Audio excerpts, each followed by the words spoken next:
नमस्कार। प्राइम समाचारमा स्वागत छ। म सरोज कोइराला। म दृष्टिवाणी थेताल। सुरु गरौं अहिलेसम्मका प्रमुख समाचारबाट।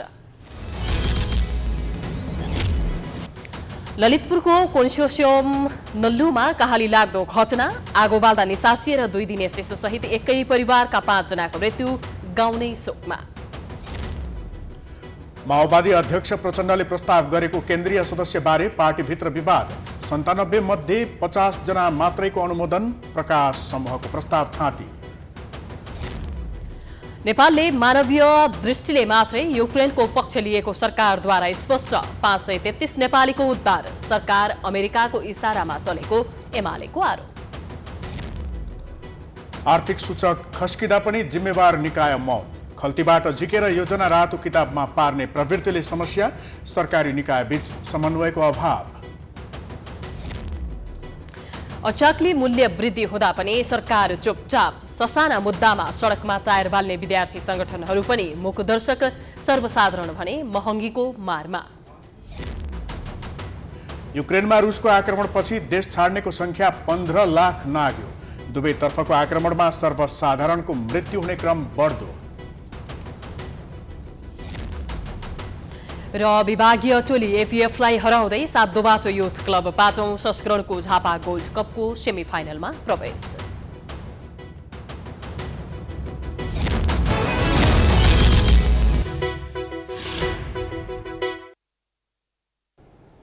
अब समाचार विस्तारमा। ललितपुरको कोन्ज्योसम गाउँपालिका वडा नम्बर 4 नल्लु यति बेला शोकमा छ। 2 दिने शिशुसहित एकै परिवारका 5 जनाको कारुणिक मृत्युको पीडाले आफन्त एवं छिमेकी बोल्न सक्ने अवस्थामा समेत छैनन्। प्राइम टाइम्स टेलिभिजनको टोली त्यहाँ पुग्दा गाउँमा सन्नाटा थियो। एक रिपोर्ट। ललितपुरको कोन्जोसोम गाउँपालिका 4 नल्लुकी 22 वर्षीय सुषमा स्याङताङले शनिबार बच्चा जन्माएकी थिइन्। प्रसुति गृहले सुषमा र शिशुलाई आइतबार मात्रै डिस्चार्ज दिएको थियो। डिस्चार्ज पछि उनीहरू आइतबार नै नल्लु पुगेका थिए। स्याङताङ परिवार आइतबार बेलुका खाना खाएर एकै ठाउँमा सुतेका थिए, कोही खाटमा कोही भुइँमा। बेलुका सुत्केरी सेकाउनका लागि आगो बालेका थिए। उनीहरू इट्टाको गारो र टिनले छाएको घरको 2वटा मध्ये एउटै कोठामा सुतेका थिए, अर्को कोठा भने बन्द गरिएको थियो। उनीहरूले ढोका र झ्यालबाट हावा नचिरोस् भन्दै प्लास्टिकको बोराले कसेका थिए। छोरा जन्मिएको खुसियाली मनाउँदै एउटै कोठामा सुतेका 5 जनाको मृत्यु भयो भने 1 जना घाइते भएका छन्। मृत्यु हुनेमा 55 वर्षीय काइला स्याङताङ, बुहारी 22 वर्षीय सुषमा स्याङताङ, नाति 9 वर्षीय आशिष स्याङताङ र 5 वर्षीय नातिनी आसमा स्याङताङ र 2 दिनको एक नवजात शिशुको मृत्यु भएको हो। घाइते 22 वर्षीय सुभाष स्याङताङको उपचार भइरहेको छ।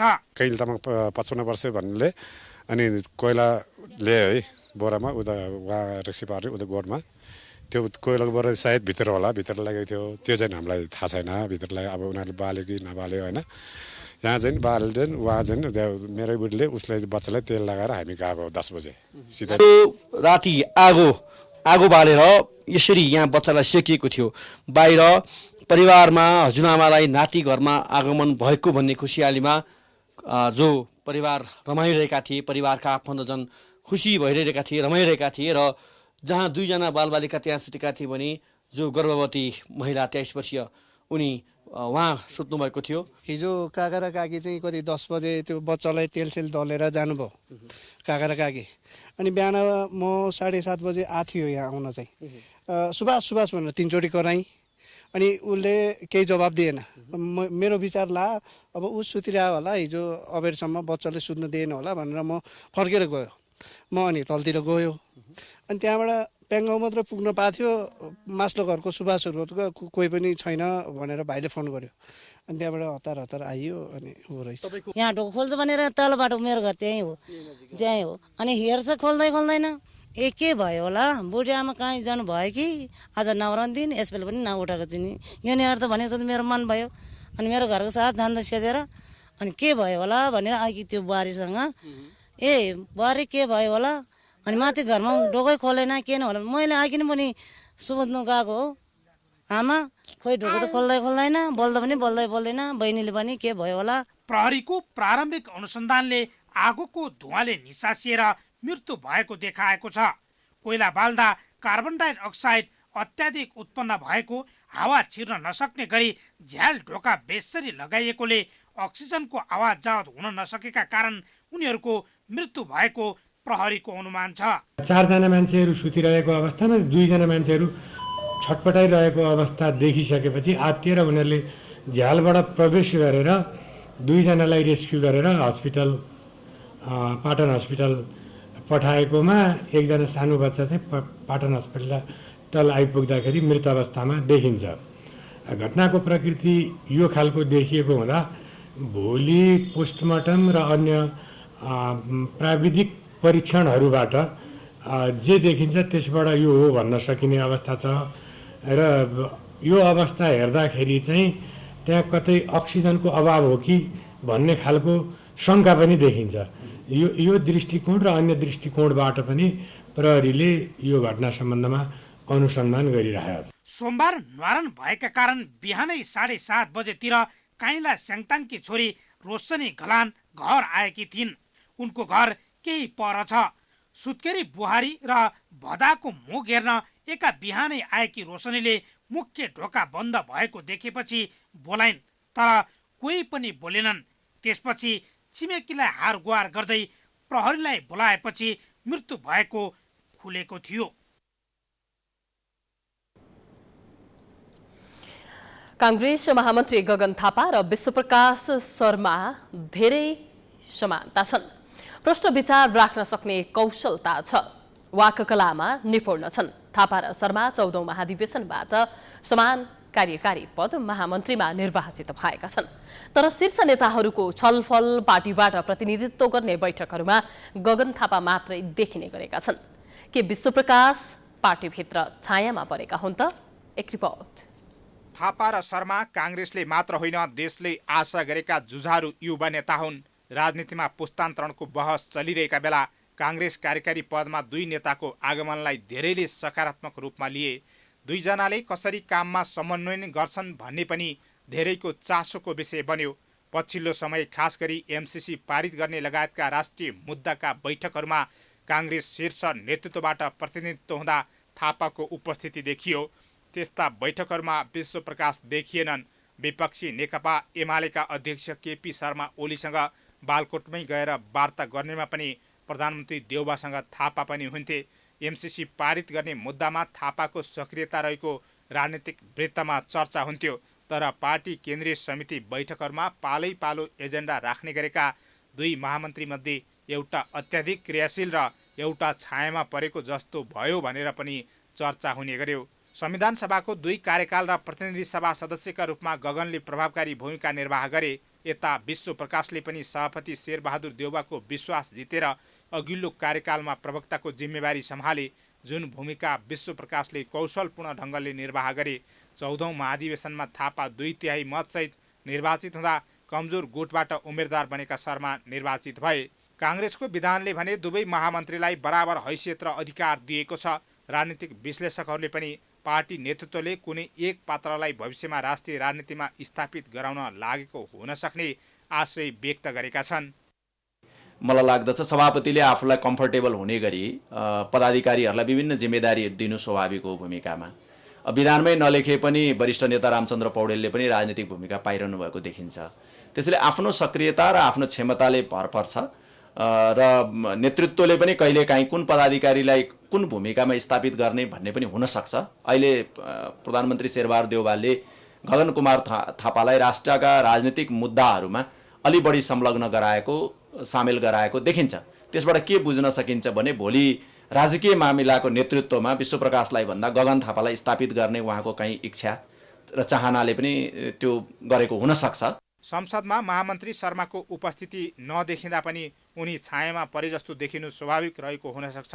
पार्टी संगठन केन्द्रीय कार्यालयको काममा लागिरहेको हुनाले महामन्त्री शर्मा त्यस्ता बैठकहरूमा नदेखिएको हुन सक्ने विश्लेषण पनि उत्तिकै छ। गगन कुमार थापा संसदमा पनि हुनुहुन्छ र संसदमा भएको हुनाले राजकीय मामिलाहरूमा उहाँको उपस्थिति, उहाँको भूमिका बढी देखिन्छ। विश्वप्रकाशजी संसदमा हुनुहुन्न, सङ्गठनको काम, पार्टीको केन्द्रीय कार्यालयको अफिसियल काममा उहाँ लागिरहनु भएको होला। अब त्यसले पनि उहाँलाई बढी दृश्यमा नदेखाएको होला। तर म के भन्न चाहन्छु भनेदेखि एउटै पदमा भएका फरक फरक मानिसहरूको आफ्नो सक्रियता र आफ्नो क्षमताले उसलाई बढी आम जनतामा देखिने र बढी काम गरेको या कम काम गरेको भन्ने कुराको अनुभूति हुन जाने हुनाले दुईटैको आफ्नो सक्रियतामा नै भर पर्छ। विगतमा पनि शीर्ष नेतृत्वले चाहेमा आफू पछिका नेताहरूलाई स्थापित र विस्थापित गरेको उदाहरण पाइन्छ। राजनीतिमा स्थापित हुन अमुक शक्ति केन्द्रहरूको पनि अप्रत्यक्ष साथ, सहयोग, समर्थन रहने हुनाले पनि शीर्ष नेतृत्व दबावमा परेर व्यक्ति विशेषलाई महत्त्व दिनै पर्ने अवस्थामा पुग्ने गर्छ। गगन र विश्वप्रकाशको भूमिका कम र बेसी देखिएको जस्तो विषयमा पनि त्यस्तै प्रवृत्तिले काम गरेको हुन सक्ने धेरैको आकलन छ। प्राइम टाइम्स एचडीका लागि हरिशरण तिमिल सिन्हाको रिपोर्ट। फागुन 25 गते बस्ने केन्द्रीय कमिटी बैठकका एजेन्डा तय गर्न बसेको नेकपा एकीकृत समाजवादी पार्टीको पोलिट ब्युरो बैठकमा अध्यक्ष माधव कुमार नेपालले राजनीतिक प्रतिवेदन पेश गरेका छन्। उक्त प्रतिवेदनमा मुख्यतया चुनाव केन्द्रित रणनीतिको विषय समेटिएको छ। एक रिपोर्ट। 1 वर्षको अवधिमा 3 तहकै निर्वाचन गरिसक्नुपर्ने चुनावी वर्षलाई ध्यानमा राखी दलहरू आफ्ना चुनावी रणनीति तय गर्नमा व्यस्त छन्। व्याख्यात्मक घोषणासहित संसदबाट एमसीसी पारित गरी गठबन्धन जोगाउन सफल भएपछि सत्तारूढ गठबन्धनका नेताहरू चुनाव केन्द्रित रणनीति बनाउन व्यस्त छन्। एकीकृत समाजवादी पार्टीको पोलिट ब्युरो बैठकले बुधबार बस्ने केन्द्रीय समितिका एजेन्डाहरू तय गरेको छ। आजको बैठकमा अध्यक्ष माधव कुमार नेपालले राजनैतिक प्रतिवेदन पेश गरेका थिए, जुन प्रतिवेदनमा समसामयिक राजनीतिका अतिरिक्त चुनावी तालमेलको विषय समेटिएको छ। निर्वाचनमा विचार मिल्नेहरूसँग तालमेल गर्ने अध्यक्ष नेपालले बताए। हामी आगामी चुनावको तयारीलाई फोकस गरेर केन्द्रबिन्दुमा राखेर त्यसको निम्ति प्रत्येक पालिकामा राम्रो तयारीको काममा जुट्दै कमिटी बनाउँदै अनि वडामा त्यसपछि तल टोलमा पनि पार्टीका कमिटीहरूको विस्तार गर्दै चुनाव सम्बन्धी परिचालन कमिटी पनि हामी बनाउँदै जानेछौँ र जोसँग हाम्रो तालमेल मिल्नेछ, तालमेल मिलेर हामी चुनावमा अत्यधिक ठुलो सफलता हासिल गर्ने विश्वासका साथ जुटिरहेका छौँ। पार्टीमा अन्तर्विरोध भए पनि पार्टीले निर्णय गरिसकेपछि अब एमसीसीको विषयमा भने थप चर्चा नहुने पार्टी प्रवक्ता जगन्नाथ खतिवडाले बताए। अरू सबै विषय थाती राखेर चुनाव केन्द्रित रणनीति तय गर्ने गरी बैठकका एजेन्डा तय गरिएको उनको भनाइ छ। अब हामी मूल रूपमा आगामी आसन्न स्थानीय तहको निर्वाचनमा पार्टीको सम्पूर्ण शक्तिलाई केन्द्रीकृत गर्ने गरी लाग्नेछौँ। देशको राष्ट्रिय राजनीतिमा हाम्रो भूमिकालाई प्रभावकारी बनाउनका निम्ति आवश्यक नीतिहरू अवलम्बन गर्नुपर्छ भन्ने हाम्रो दृष्टिकोण छ। एमसीसीका सम्बन्धमा हामीले जे निर्णय गर्यौँ त्यो गरिसकेका छौँ। हामीले आफूले उठाएका विभिन्न आवाजहरूलाई पार्टीको सम्पत्तिको रूपमा, पार्टीको विचारको रूपमा सुरक्षित गर्ने, जुन बेला आवश्यक पर्छ त्यो बेला फेरि छलफल गर्ने दिशाबाट हामी हिँड्नेछौँ। सरकारमा सहभागी भएका मन्त्रीहरूको कार्य सम्पादनमा पनि कतिपय नेताहरूले प्रश्न उठाएको बताइन्छ। केही मन्त्री फिर्ता बोलाउने विषयमा पनि केन्द्रीय समितिमा छलफल हुन सक्ने नेताहरूले बताएका छन्। समाचारको सिलसिला जारी छ, हामी विश्रामपछि आउँछौँ। बाँकी समाचारको साथमा विश्रामपछि स्वागत छ। अब बाँकी समाचार। नेकपा माओवादी केन्द्रको केन्द्रीय समितिमा अध्यक्ष पुष्पकमल दाहाल प्रचण्डले 97 जनालाई मनोनित गर्ने प्रस्ताव गरे पनि विवाद बढेपछि 47 जनाको मात्र अनुमोदन भएको छ। केही केन्द्रीय सदस्यहरूले प्रचण्डले प्रस्ताव गरेको नामप्रति तीव्र असन्तुष्टि जनाएपछि छोरी गंगा दाहाल, ज्वाइँ जीवन आचार्य लगायत 50 जनाको नाम केन्द्रीय समितिले अनुमोदन गरेन। केन्द्रीय सदस्यहरूले दाहाल र आचार्यलाई कुन आधारमा केन्द्रीय सदस्यमा मनोनित गर्न खोजेको भन्ने प्रश्न गरेपछि विवाद भएको थियो। विरोध भएपछि 47 जनाको नाम मात्रै पारित भएको हो, जसमा महाधिवेशनमा केन्द्रीय प्रतिनिधि बनेका 34 जना, 9 जना मधेसी, 4 जना दलित समूहबाट मनोनित भएका छन्। बैठकमा नेता नारायण काजी श्रेष्ठ समूहले राखेको एमसीसी लगायतका विषयको फरक मत थाती राखिएको छ। आगामी जेठ 20 गते बस्ने केन्द्रीय समिति बैठकमा यो विषयले प्रवेश पाउने भएको छ। अध्यक्ष प्रचण्डले एमसीसी लगायतका विषयमा भएको विवाद साम्य पार्न सफल भएको प्रतिक्रिया दिएका छन्। प्राइम टाइम्स टेलिभिजनसँग कुरा गर्दै अध्यक्ष दाहालले नेताहरूबीच एकमत रहेको जिकिर गरेका हुन्। हाम्रो भित्र एमसीसीको विषयलाई लिएर जो समस्या देखिया थियो र मिडियामा अलि बढी नै अतिरञ्जित प्रचारहरू पनि आएका थिए, तर हामीले धैर्यतापूर्वक बडो विवेकपूर्ण ढङ्गले रचनात्मक र सृजनात्मक ढङ्गले यसलाई समाधान गर्यौं र पार्टीलाई एकताबद्ध गर्यौं र एउटै कार्यक्रम लिएर एउटै भाषा लिएर चुनावमा जाँदैछौँ। चुनावी दस्ता तयार गर्नुभयो? हो। माओवादीको पदाधिकारी चयन भने पेचिलो बनेको छ। महासचिव लगायतका पदाधिकारीमा आकांक्षीको संख्या धेरै भएपछि केन्द्रीय कमिटी बैठक मार्फत सहमति जुटाउने प्रयास सफल हुन सकेको छैन। महासचिवमा वर्षमान पुन, जनार्दन शर्मा, देव गुरुङ, पम्फा भूषाल, गिरिराजमणि पोखरेल लगायतले दावी गरेका छन्। तत्काल पदाधिकारी चयन गर्न नसकेपछि माओवादीको चुनावी रणनीति पनि प्रभावित हुने भएको छ।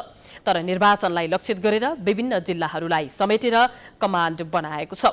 प्रदेशगत रूपमा इन्चार्ज तोकेर सो प्रदेशभित्रका केन्द्रीय समिति सदस्यको एक समिति बनाउँदै माओवादीले ती प्रदेशभित्र जिल्लाहरूको पनि समूह विभाजन गरेर कमान्ड बनाउँदै पार्टीलाई गतिविधि चुस्त बनाउन सो निर्णय गरेको हो। बैठकले प्रदेश इन्चार्ज पनि तोकेको छ, जसअनुसार प्रदेश 1 मा राम कार्की, मध्य प्रदेशमा गणेश शाह, बागमतीमा हितमान साक्य, गण्डकीमा हितराज पाण्ड्य, लुम्बिनीमा चक्रपाणी खनाल, कर्णालीमा कालीबहादुर मल्ल, सुदूरपश्चिममा खगराज भट्ट इन्चार्ज भएका छन्। त्यसैगरी सम्पर्क समन्वय प्रदेशमा डिलाराज आचार्य र उपत्यका विशेष समन्वय प्रदेशमा लीलामणि पोखरेल चयन भएका छन्। परराष्ट्र मन्त्री नारायण खड्काले नेपालको संविधानले निर्धारण गरेको असंलग्न परराष्ट्र नीति अन्तर्गत नै युक्रेनका विषयमा नेपालले धारणा तय गरेको दावी गरेका छन्। सोमबार मन्त्रालयमा पत्रकार सम्मेलन गर्दै मन्त्री खड्काले रुसले आक्रमण गरेको युक्रेनको नेपालले पक्ष लिनु कुनै गुटमा नलागी मानवीयताको पक्षमा मात्र भएको र यो असंलग्न परराष्ट्र नीति अन्तर्गत नै रहेर गरिएको बताए। खड्काले युक्रेनमाथि रुसी आक्रमणबाट साना र ठूला देशको सम्बन्ध खलबलाउने बताएका छन्। सानो र ठूलो देश दुवैको सार्वभौमिकता बराबरी हुने उनको भनाइ छ। सार्वभौम राष्ट्र, हरेक स्वाधीन राष्ट्र, हरेक स्वतन्त्र राष्ट्रलाई को सार्वभौमताको स्वाधीनताको सम्मान गर्नुपर्छ र कुनै ठुला देशले साना देशहरूलाई को सार्वभौमतालाई खल गर्नु हुँदैन भन्ने हिसाबले हामीले बडो जोरदार रूपमा हाम्रा विचारहरू हामीले प्रवाह गरेका छौँ। त्यस्तै 533 नेपालीलाई सुरक्षित रूपमा युक्रेनबाट अन्य देशमा पठाइएको खड्काले जानकारी गराए। चीनसँग उत्तरी नाकामा देखिएको समस्या समाधानका लागि नेपाल सरकारले चिनिया पक्षलाई आग्रह गरेको पनि मन्त्री खड्काले बताएका छन्। खड्काले नेपालमा विदेशी मुलुकबाट उच्च स्तरीय भ्रमण हुन लागेको बताएका छन्। यद्यपि उनले कसको भ्रमण हुन लागेको भन्ने बारे भने खुलाएका छैनन्। मन्त्री खड्काले अहिलेको सरकार बनेपछि नेपाललाई हेर्ने दृष्टिकोणमा सकारात्मक परिवर्तन आएको पनि दावी गरे। आफ्नो 5.5 महिनाको कार्यावधिको समीक्षा गर्दै उनले अमेरिकी राष्ट्रपति जो बाइडेनले आयोजना गरेको लिडर समिटमा प्रधानमन्त्रीलाई स्थान दिएको उल्लेख गरे। राष्ट्रले उहाँहरूले भनेका कुराहरू केही कुराहरू बोलन्, तर पनि के छ भनेदेखि नेपाली जनताले को प्रति थलोले निर्णय गरेको हुनाले र उहाँहरूका पनि बेला मौकामा यो नेपालले आफूले निर्णय गर्ने कुरा हो, कहाँबाट कसले कुन सहयोग लिने भन्ने कुराहरू भनेर पनि भन्ने खालका पनि विचारहरू आएका छन्। त्यसैले मलाई लाग्छ अब यो सहज रूपमा समझदारीका साथ अगाडि बढाउने बढ्छ अनि बढाउँछ।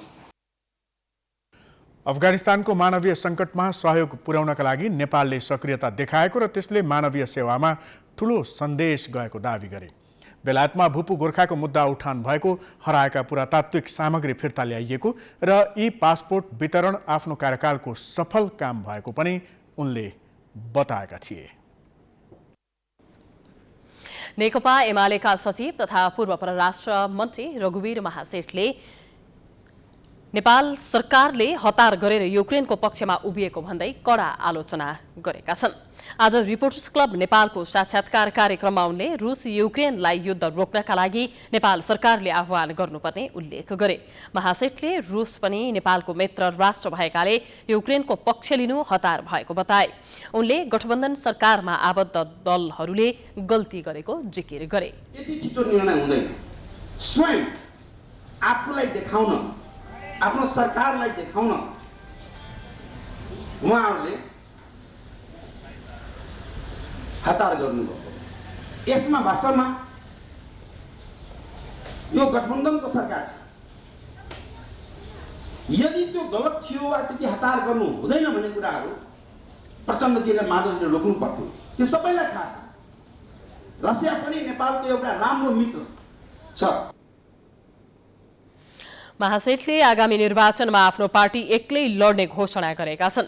उनले सबै दल मिलेर गठबन्धन बनाएर चुनाव लडे पनि एमालेको विजय कसैले रोक्न नसक्ने दावी गरे। उनले आगामी तीनै तहको निर्वाचनमा एमालेले बहुमत हासिल गर्ने पनि दावी गरे। उनले एमसीसी बारे आफ्नो पार्टीको कुनै आधिकारिक धारणा नआएको उल्लेख गरे। उनले एमसीसी सदनबाट पारित भएसँगै यसबारेको बहस अहिले सकिएको पनि बताएका छन्।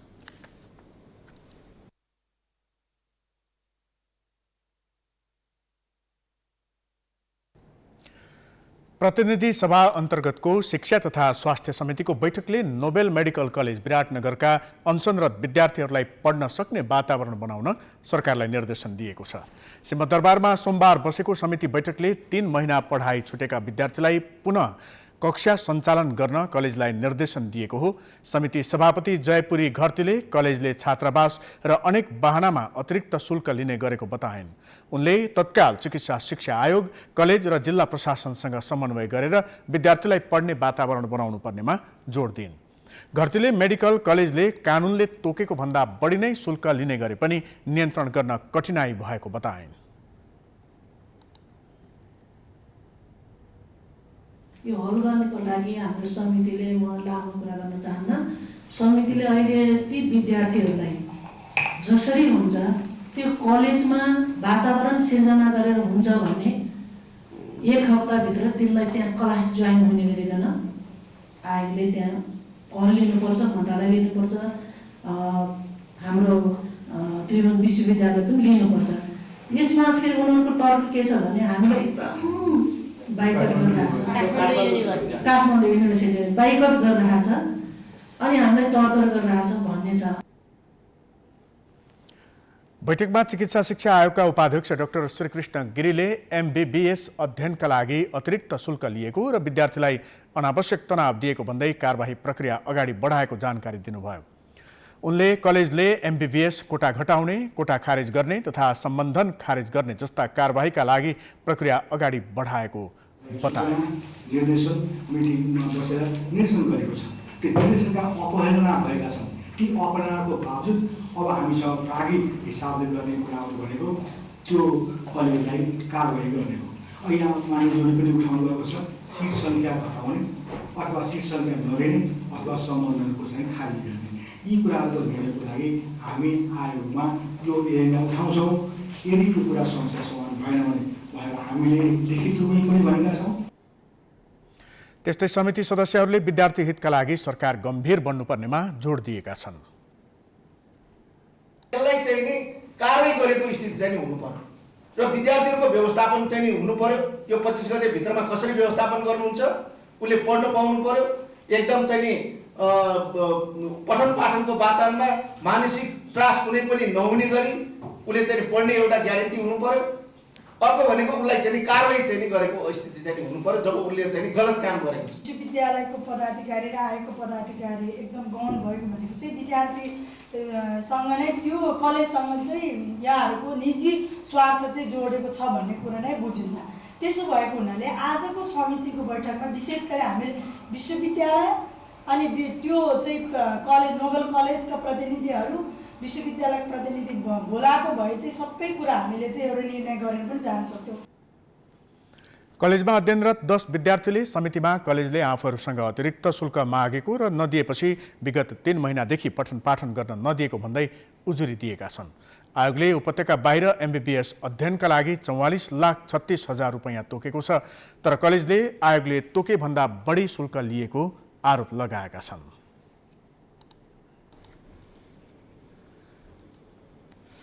देशभर थप 88 जनामा कोरोना भाइरस संक्रमण पुष्टि भएको छ। 8638 जनाको कोरोना परीक्षण गर्दा पीसीआर विधिबाट 66 जना तथा एन्टिजेन विधिबाट 22 जनामा संक्रमण पुष्टि भएको हो। कोरोना संक्रमण पश्चात 376 जना संक्रमण मुक्त पनि भएका छन्। नेपालमा कुल संक्रमित मध्ये 9,59,469 जना संक्रमण मुक्त भइसकेका छन्। नेपालमा निको हुने दर 98.1% रहेको छ। यो सँगै नेपालमा कुल संक्रमितको संख्या 6,150 पुगेको छ। पछिल्लो 24 घण्टामा थप 1 जनाको मृत्यु भएको छ। नेपालमा हालसम्म 11,948 जनाको मृत्यु भइसकेको छ। अहिले काठमाडौँमा 479, भक्तपुरमा 55, ललितपुरमा 585 जना सहित देशभर 6,150 सक्रिय संक्रमित रहेका छन्। उनीहरूमध्ये 6,030 होम आइसोलेसन र 120 जना संस्थागत आइसोलेसनमा रहेका छन्, जसमा 44 जना आइसियु र 7 जना भेन्टिलेटरमा उपचार गराइरहेका छन्। यसै अवधिमा थप 2,33,851 जनाले कोरोना विरुद्धको खोप लगाएका छन्।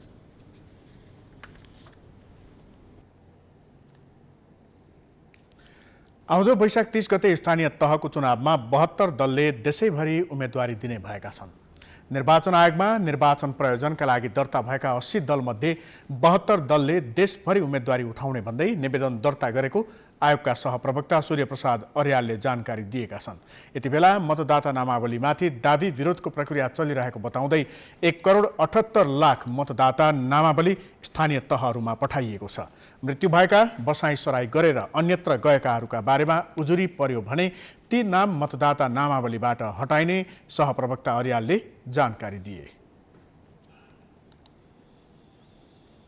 कुनै मतदाताको नाम एकभन्दा बढी स्थानमा समावेश भएकोमा एक स्थानमा मात्र कायम गर्न निवेदन दिने, मृत्यु भएका वा नागरिकता त्याग गरेका मतदाताको नाम मतदाता नालीबाट हटाउनको लागि सूचना दिने, उजुरी परेको मतदातालाई प्रमाणसहित सफाईको मौका दिने जस्ता क्रियाकलापहरू हाल सञ्चालनमा रहेका छन्। आयोगले चैतको 7 देखि निर्वाचन आचार संहिता लागू गर्ने तयारी गरेको छ। हाल निर्वाचन प्रयोजनका लागि आवश्यक पर्ने निर्वाचन सामग्री खरिद प्रक्रिया चलिरहेको आयोगको भनाइ छ।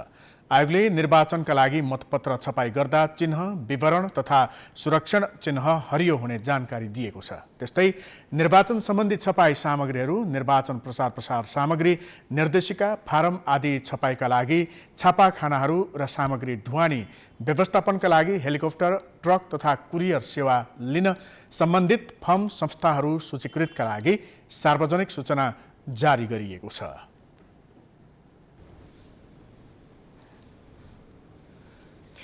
युट्युब, अनलाइन टिभी लगायत सामाजिक सञ्जालका विभिन्न प्लेटफर्मबाट समाजमा अफवाह फैलाइएको, अनाधिकृत सामग्री राखेर चरित्र हत्या गरेको लगायतका विषय जोडतोडले उठेपछि सरकारले नियमनका लागि कानुन ल्याएको छ। अब यस्ता प्लेटफर्महरू कानुनी दायरामा आउने भएका छन्। एक रिपोर्ट।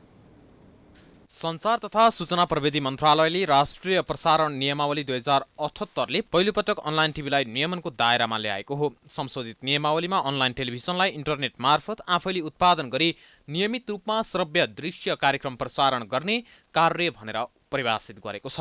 संशोधित नियमावलीको नियम 8 उपनियम 2(ज)(7) मा इन्टरनेटको माध्यमबाट प्रसारण गर्ने गरी इजाजत पत्र प्राप्त गरेको अनलाइन टेलिभिजनले अन्य वितरण प्रणालीको माध्यमबाट टेलिभिजन कार्यक्रम प्रसारण गर्नुअघि यस नियमावली बमोजिम अनुमति लिनुपर्ने उल्लेख छ। तर सरकारले यो नियमावलीमा दर्ता लगायतका विषयलाई समेटेसँगै अनलाइन टेलिभिजन तथा युट्युब च्यानल सञ्चालन गर्नेहरू भने असन्तुष्ट छन्। उनीहरूले यो नियमावलीले अनलाइन टिभीलाई मात्र नभएर नागरिकको अभिव्यक्ति स्वतन्त्रता नै खोसेको दाबी गरेका छन्। यो अनलाइन टिभी र युट्युबहरूलाई कस्ने होइन कि यसले आम जनतालाई नै कस्ने देखियो। खासमा यो इन्टरनेट प्लेटफर्ममा भिडियो नियमित रूपमा अपलोड गर्दाखेरिमा लाइसेन्स लिनुपर्ने भन्ने व्यवस्था अहिले व्यवस्था गरियो। त्यो व्यवस्थाले अनलाइन टिभीहरूलाई त एउटा व्यवस्था गर्ला आफ्नो ठाउँमा छ, तर आम नागरिकले कसैले पनि भिडियो अपलोड गर्नु अगाडि चाहिँ सरकारसित स्वीकृति लिनुपर्ने, लाइसेन्स लिनुपर्ने व्यवस्था एकदमै अव्यवहारिक, एकदम अवैज्ञानिक र चाहिँ यो विज्ञान र प्रविधि नबुझेर चाहिँ बनाएको नियम जस्तो लाग्छ हामीलाई। नियमावलीको परिभाषाले युट्युबको प्लेटफर्म प्रयोग गर्दै नियमित रूपमा भिडियो अपलोड गर्ने युट्युबर यसको दायरामा परेका छन्। यस्ता युट्युब च्यानलहरू राज्यको निगरानी भन्दा पुरै बाहिर चलिरहेका थिए। एउटा इमेल आइडीको भरमा खोल्न सकिने युट्युब च्यानल सञ्चालकहरूले आफूलाई मिडिया र सञ्चारकर्मीको रूपमा चिनाउँदै आएका छन्, तर उनीहरूले पत्रकारिताको मूल्य मान्यतालाई भने बेवास्ता गर्दै आएका थिए। सरकारले यो नियमावली संशोधन गरेको विषयलाई कतिपयले भने सकारात्मक कदमको रूपमा लिएका छन्, तर आफ्नो युट्युब बिग्रिए वा ह्याक भएमा जिम्मा सरकारले लिनुपर्ने उनीहरूको माग छ। सामाजिक सञ्जाल चलाउने अथवा अनलाइन चलाउने युट्युब चलाउने भने पछाडि उसले 5 लाख रुपियाँ राजस्व तिर्नुपर्ने, तर राज्यले दिन्छ कि? राज्यले केही पनि दिँदैन, सुरक्षा दिन सक्छ। ल मेरो युट्युब च्यानल ह्याक भयो, त्यसको जिम्मेवारी राज्यले लिन सक्छ? लिन सक्दैन नि त। हो, त्यो हुँदा यदि राज्यले त्यो अवस्थामा सुरक्षा दिन सक्छ भने 5 लाख रुपियाँ तिर्न तयार छौँ, अन्यथा यो स्वीकार्य छैन। नियमावली आएसँगै अनुमति नलिने युट्युब च्यानललाई कारबाही गर्न सरकारलाई बाटो खुलेको छ। यदि सरकारले अनिवार्य लाइसेन्सको प्रावधान कार्यान्वयन गरेमा यस्ता युट्युब च्यानलको संख्यामा उल्लेख्य कटौती हुन सक्ने देखिन्छ। अनलाइन टिभीको लाइसेन्सका लागि 5 लाख रुपियाँ शुल्क तोकिएको छ। लाइसेन्स अनिवार्य गरेसँगै अनलाइन सञ्चालकहरूले सरकारलाई नियमित कर पनि तिर्नुपर्ने हुन्छ। तर यो नियमावलीले कहिलेकाहीँ भिडियो अपलोड गर्ने सर्वसाधारणलाई भने कुनै प्रतिबन्धमा पार्ने छैन, जुन कुरा निर्देशिकाले स्पष्ट पार्ने सूचना तथा प्रसारण विभागको दाबी छ। अब युट्युबको हकमा युट्युब मैले अलिकति ब्रोडकास्टिङ सेक्टरको मैले तपाईँलाई भने नि एउटा सेड्युल प्रोग्राम हुन्छ हैन, रेगुलर हुन्छ। जस्तो तपाईँले एउटा कुनै कार्यक्रम बिहाको कार्यक्रम छ अथवा कुनै कार्यक्रम छ, तपाईँले चाहिँ त्यो लाइभ गरिदिनु भयो हैन, आधा घण्टा 45 मिनटको लागि फेसबुकमा अथवा युट्युबमा, अथवा तपाईँले 15-20 मिनटको कुनै प्रोग्राम खिचेर युट्युबमा चाहिँ युट्युब लाइभ पनि नभनौँ युट्युबमा राखेर सञ्चालन गर्नुभयो भने त्यसलाई यसले ब्रोडकास्टिङ सेक्टरले त्यसलाई हेर्दैन कि। त्यस्तै संशोधित नियमावलीले ओटिटी भिओडीलाई पनि सम्बोधन गरेको छ, जसले गर्दा परम्परागत रूपमा केवल डिटिएच लगायत बाहेक इन्टरनेटको माध्यमबाट प्रसारण गरिने सबै प्लेटफर्मलाई यस नियमावलीले कानुनको दायरामा ल्याएको छ। मेलम्ची खानेपानी आयोजना प्रभावित तथा बाढी पीडित सरोकार समन्वय समितिले आयोजना नै बन्द गराउने चेतावनी दिएको छ। चैत 1 गतेसम्म पनि नेपाल सरकार र मेलम्ची खानेपानी आयोजनाले आफूहरूको मागलाई सम्बोधन नगरे आयोजना बन्द गराउन बाध्य हुने चेतावनी दिएको हो। रिपोर्टर्स क्लब नेपालमा पत्रकार सम्मेलनको आयोजना गर्दै समितिले विभिन्न 6वटा माग उल्लेख गर्दै चैत 1 गतेसम्म पूरा गराउन चेतावनी दिएको हो। कार्यक्रममा बोल्दै मेलम्ची खानेपानी आयोजना प्रभावित तथा बाढी पीडित समन्वय समितिका संयोजक उपेन्द्र तामाङले मानवीय भौतिक तथा नागरिकहरूको जीवन निर्वाहको अनिवार्य साधनहरूको क्षति भएको भन्दै समस्या समाधान गर्न सरकारवालाबाट कुनै पनि कदम नचालिनु दुःखद रहेको बताए।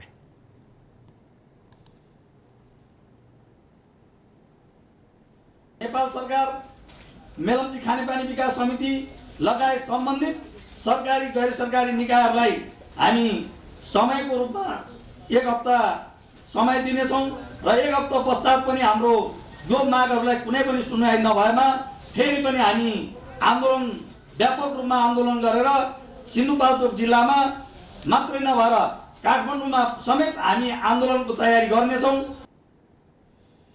समितिले मेलम्ची आयोजना प्रभावित क्षेत्रको विकासको निम्ति संयमित रूपमा मेलम्ची खानेपानी विकास समितिले उपलब्ध गराउँदै आएको सामाजिक उत्थान कार्यक्रम सञ्चालन अन्तर्गत यस आर्थिक वर्षको बजेट स्थानीय समितिहरूमा आउन ढिलाइ भइरहेकाले तत्काल उपलब्ध गराउन माग गरेको छ। त्यसैगरी मेलम्ची नदीमा आएको बाढीले ठूलो धनजनको क्षति पुर्याएको र आगामी वर्ष नदी किनारको बस्ती झनै जोखिममा रहेकाले नदीलाई पुरानै धारमा बगाउन मेलम्ची र इन्द्रावतीको तटीय क्षेत्रको कम्तीमा 5 मिटर खोला गहिर्याउन र तटीय क्षेत्रका जोखिममा रहेका बस्तीहरूको संरक्षणका लागि आवश्यक बजेट तत्काल आयोजनाबाट उपलब्ध गराउनुपर्ने लगायतका माग अघि सारिएको छ।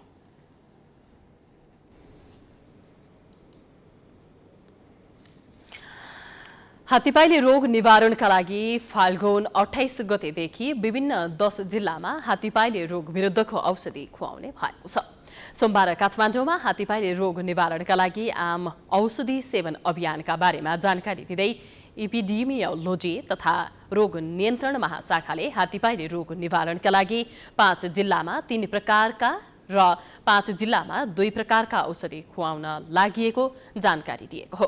महाशाखाले झापा, बारा, लमजुङ, पर्वत, बागलुङ तथा मोरङ, कपिलवस्तु, दाङ, बाँके र कैलालीमा आम औषधि सेवन अभियान सञ्चालन गर्न लागि महाशाखाका निर्देशक डाक्टर चुम्बनलाल दासले जानकारी दिए।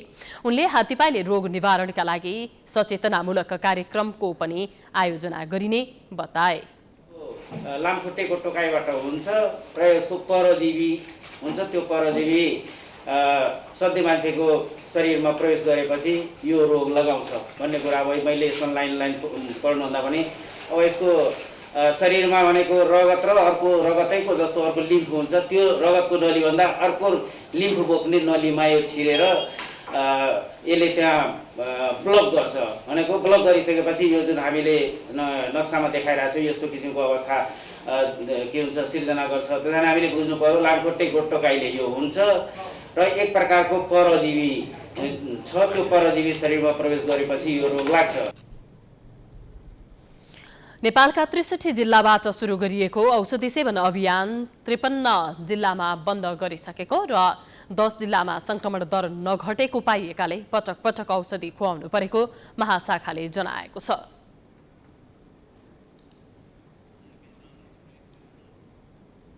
समाचारको सिलसिला जारी छ, हामी विश्रामपछि आउँछौं। बाँकी समाचारको साथमा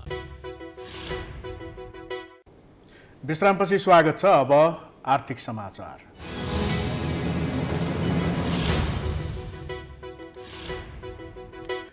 अहिले बजारमा उपभोग्य सामग्रीमा जथाभावी मूल्य वृद्धि भइरहेको छ, तर सरकारले भने यो विषयलाई नजरअन्दाज गरिरहेको छ।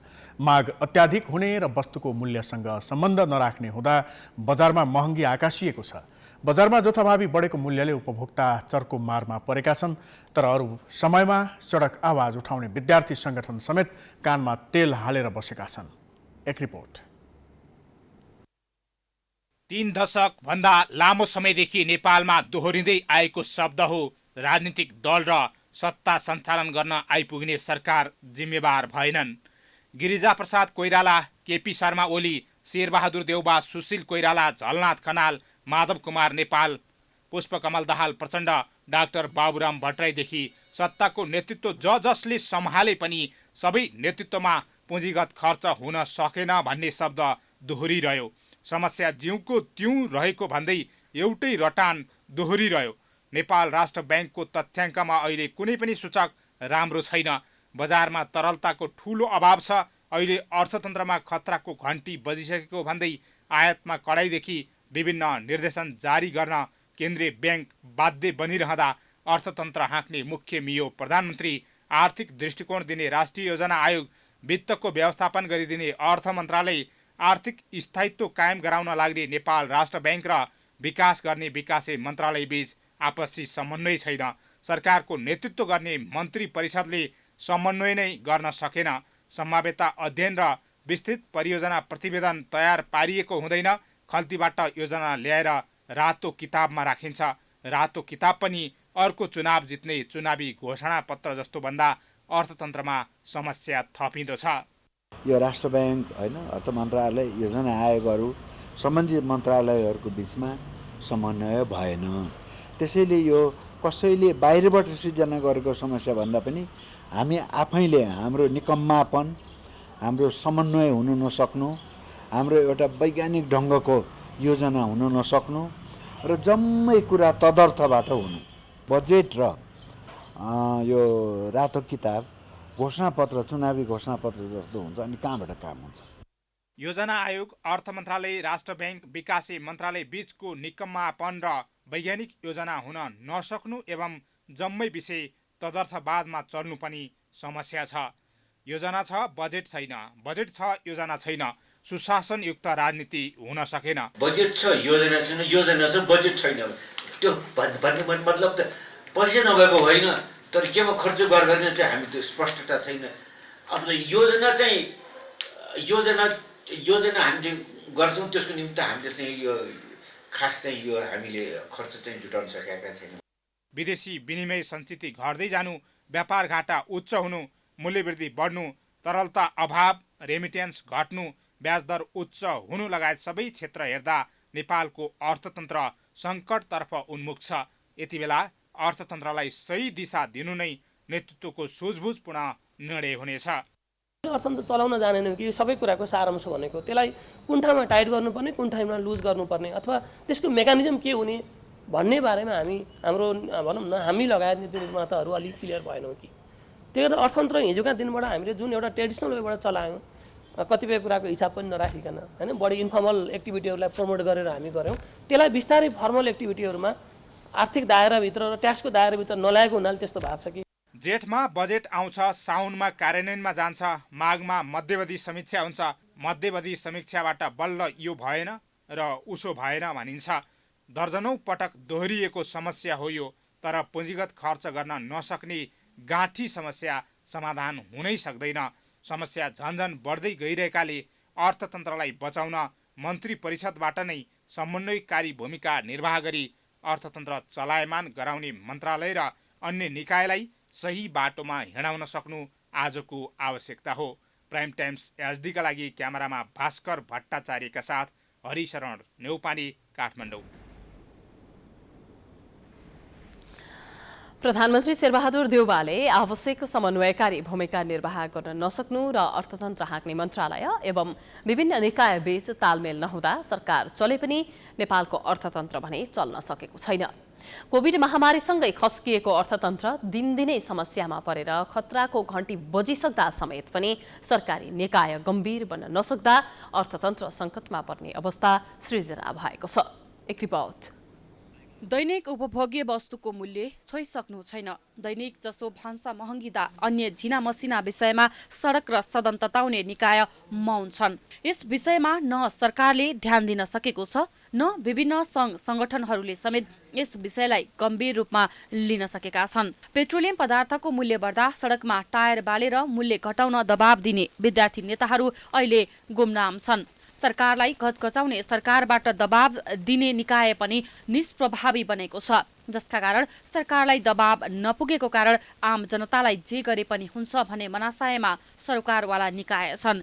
एमाले निकट अनेरा सोब्यू उपाध्यक्ष वाङछु युङजन मूल्य वृद्धिको विरुद्ध सडकमा जान नसकेको स्वीकार गर्छन्। यो एमसीसीको आन्दोलनमा एउटा शक्ति केन्द्रित भयो, अर्को शक्ति भनेको हामी चाहिँ अब बिचमा बसेर अब चाहिँ कसरी जाने भन्ने खालको चाहिँ प्लानले गर्दाखेरि अहिले चाहिँ यो मूल्य वृद्धिको जुन नारा चाहिँ अलिकति ओझेलमा परेको छ। अब चाहिँ के हुन्छ भन्दाखेरि जब अब हाम्रो सङ्गठन पनि अब केही समय पछाडि हामी पदाधिकारी मिटिङ बसेर मूल्य वृद्धिको विरुद्धमा चाहिँ एउटा खालको सशक्त ढङ्गले जुन हिजोको दिनमा केही मूल्य वृद्धि हुने बित्तिकै अनेरा सोही चाहिँ एउटा सडकबागको रूपमा चाहिँ प्रस्तुत भएको थियो। अहिले अलिकति नर्मलाइज भयो। अब फेरि पनि हाम्रो सङ्गठन त्यो ढङ्गले नै हामी अगाडि आउँछ। मूल्य वृद्धिका कारण उपभोक्ता अन्यायमा परेका छन्। उपभोक्ताको हितमा सञ्चालित विभिन्न सङ्घ संस्थाहरूले पनि मूल्य वृद्धि हुँदा खासै चासो दिएको पाइँदैन। सरकारले मूल्य निर्धारण गरेर उक्त मूल्य कार्यान्वयन भएको छ या छैन भनेर अनुगमन गर्नुपर्ने आवश्यकता देखिएको छ, तर सरकारले चासो दिएको छैन। कहिलेकाहीँ गरिने अनुगमन पनि फितलो हुने गरेको छ। अनुगमनमा सहभागी सरकारी अधिकारीहरू नै व्यापारी र बिचौलियाको पक्षमा देखिने गरेको आरोप लागेको छ। माओवादी निकट अनेरा सोब्यू क्रान्तिकारीकी अध्यक्ष पञ्चा सिंहले आफूहरूले सरकारलाई यस विषयमा ध्यान आकर्षण गराउँदै आए तापनि प्रभावकारी ढङ्गले सडकमा आउन नसकेको भने स्वीकार गरिन्। मूल्य वृद्धिप्रति हाम्रो ध्यान आकर्षण नै भएको छ, तर कस्तो भने सडकमा गएर डेमोन्स्ट्रेसन गरेर 2-4 दिन का लागि त हामी गरौँला, तर नीतिगत तहमा त्यसले चाहिँ सुन्ने स्थिति भएन भने त्यसले अनुत्पादक हुने रहेछ। त्यसो हुँदा सकेसम्म सरकार साझेदार दल नै भएको कारणले र त्यो आबद्ध विद्यार्थी सङ्गठन हामी भएको कारणले गर्दाखेरि भएन भने त हामी सरकारमा डेमोन्स्ट्रेसन गर्छौँ नै र हामी सडक सङ्घर्ष पनि गर्छौँ। तर त्योभन्दा अगाडि एक चरण ध्यान आकर्षण गराउँ र उहाँहरूको पोजिटिभ अथवा नेगेटिभ के रेस्पोन्स आउँछ त्यो बुझेर हामीले कार्यक्रम निर्माण गर्ने भनेर सोचेका छौँ। त्यसो हुँदाखेरि मूल्य वृद्धि जे ढङ्गले को आकाश सिधै गइरहेको छ यो सन्दर्भमा हाम्रो ध्यान आकर्षण भएको छ। बजारमा दैनिक उपभोग्य वस्तुको अस्वाभाविक मूल्य वृद्धि हुँदा सर्वसाधारण मर्कामा परेका हुन्। सरकारी निकायले प्रभावकारी रूपमा बजार अनुगमन नगर्दा उद्योगी व्यवसायीले त्यसको फाइदा लिँदै मनपरी दैनिक खाद्यान्न वस्तुको मूल्य बढाउँदै आएका हुन्, जसका कारण ज्याला मजदुर गरेर जीविकोपार्जन गर्ने आम नागरिकको चुलो बल्न धौधौ छ। महँगी विरुद्ध जनस्तरबाट पनि खबरदारी र दबाब बढाउन जरुरी छ। नेभीको प्रालीले नयाँ बिस्कुटका साथै विभिन्न 4वटा नयाँ उत्पादन बजारमा ल्याएको छ। सोमबार काठमाडौँमा पत्रकार सम्मेलन गरी कम्पनीले नाइस कुकिज, बिस्कुट, चिउरा, D50 बिस्कुट र दालमोट बिक्रीका लागि ल्याएको जानकारी दिएको हो। विभिन्न 16 प्रकारका सामानहरू बजारमा बिक्री गर्दै आएको कम्पनीले गुणस्तरलाई ध्यान दिएर नयाँ उत्पादन बजारमा ल्याएको जनाएको छ। हामी चाहिँ आफ्नो ब्रान्डलाई, नेभीको ब्रान्डलाई चाहिँ as an integral part of the सोसाइटीको रूपमा हामीले चाहिँ इस्टाब्लिस गर्न खोजिरहेका छौँ। हाम्रा डिफ्रेन्ट CSR एक्टिभिटिजहरू, द्याट इज कर्पोरेट सोसल रेस्पोन्सिबिलिटिजहरू हामी पार्टिसिपेट गरिरहेका छौँ। र पहिलोचोटि first time Balaju BIT Balaju industrial डिस्ट्रिक्टको futsal tournament in the leadership of नेभीको हामी गर्न आँटेका छौँ। कम्पनीले 2 महिनापछि थप अरू प्रोडक्टहरू पनि बजारमा ल्याउने तयारी गरिरहेको जनाएको छ।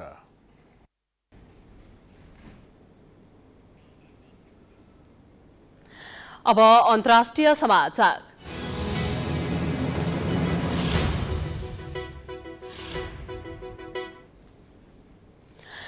युक्रेनमा रुसको आक्रमणपछि देश छाड्नेको संख्या 15 लाख नाघेको छ। संयुक्त राष्ट्रसङ्घीय शरणार्थी एजेन्सीका उच्चायुक्त फिलिपो ग्रान्डीका अनुसार पछिल्लो 10 दिनमा 15 लाख भन्दा बढीले देश छाडेका छन्।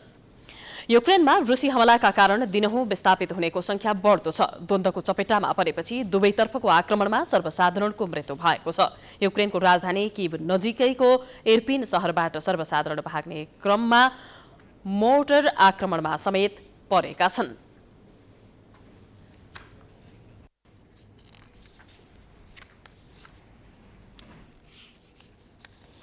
अब खेलकुद समाचार।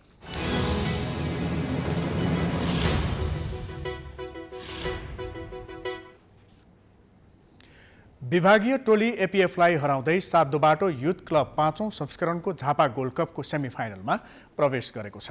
एपीएफलाई 2-1 को गोल अन्तरले पराजित गर्दै सातदोबाटोले सेमिफाइनलको यात्रा तय गरेको हो। सातदोबाटोको जितमा सुशील राई र निरज चौधरीले गोल गरे। एपीएफका दिपेश धिमालले सान्त्वना गोल फर्काए। सातदोबाटोका सुशील खेलको म्यान अफ द म्याच भए। उनले नगद 9,979 रुपैयाँ प्राप्त गरे। मंगलबारको दोस्रो क्वार्टर फाइनल खेल सङ्कटा क्लब र 3 स्टार क्लब बीच खेल हुनेछ। नेपाल पुलिस क्लबलाई 1-0 गोल अन्तरले हराउँदै सङ्कटा क्वार्टर फाइनलमा प्रवेश गरेको थियो। 10 टिम सहभागी प्रतियोगितामा 3 स्टारले सोझै अन्तिम 8मा स्थान बनाएको थियो।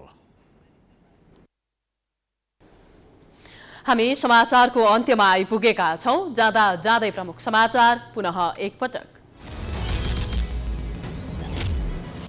ललितपुरको कोन्ज्योस्योम नल्लुमा कहाली लाग्दो घटना। आगो बाल्दा निसासिएर 2 दिने शिशुसहित एकै परिवारका 5 जनाको मृत्यु। गाउँ नै शोकमा। माओवादी अध्यक्ष प्रचण्डले प्रस्ताव गरेको केन्द्रीय सदस्यबारे पार्टीभित्र विवाद। 97 मध्ये 50 जना मात्रैको अनुमोदन। प्रकाश समूहको प्रस्ताव थाँती। नेपालले मानवीय दृष्टिले मात्र युक्रेनको पक्ष लिएको सरकारद्वारा स्पष्ट। 533 नेपालीको उद्धार। सरकार अमेरिकाको इसारामा चलेको एमालेको आरोप। आर्थिक सूचक खस्किँदा पनि जिम्मेवार निकाय मौन। खल्तीबाट झिकेर योजना रातो किताबमा पार्ने प्रवृत्तिले समस्या। सरकारी निकायबीच समन्वयको अभाव। अचाक्ली मूल्य वृद्धि हुँदा पनि सरकार चुपचाप। ससाना मुद्दामा सडकमा टायर बाल्ने विद्यार्थी संगठनहरू पनि मुखदर्शक। सर्वसाधारण भने महँगीको मारमा। युक्रेनमा रुसको आक्रमणपछि देश छाड्नेको संख्या 15 लाख नाग्यो। दुवैतर्फको आक्रमणमा सर्वसाधारणको मृत्यु हुने क्रम बढ्दो। र विभागीय टोली एपीएफलाई हराउँदै सातदोबाटो युथ क्लब 5औं संस्करणको झापा गोल्ड कपको सेमिफाइनलमा प्रवेश।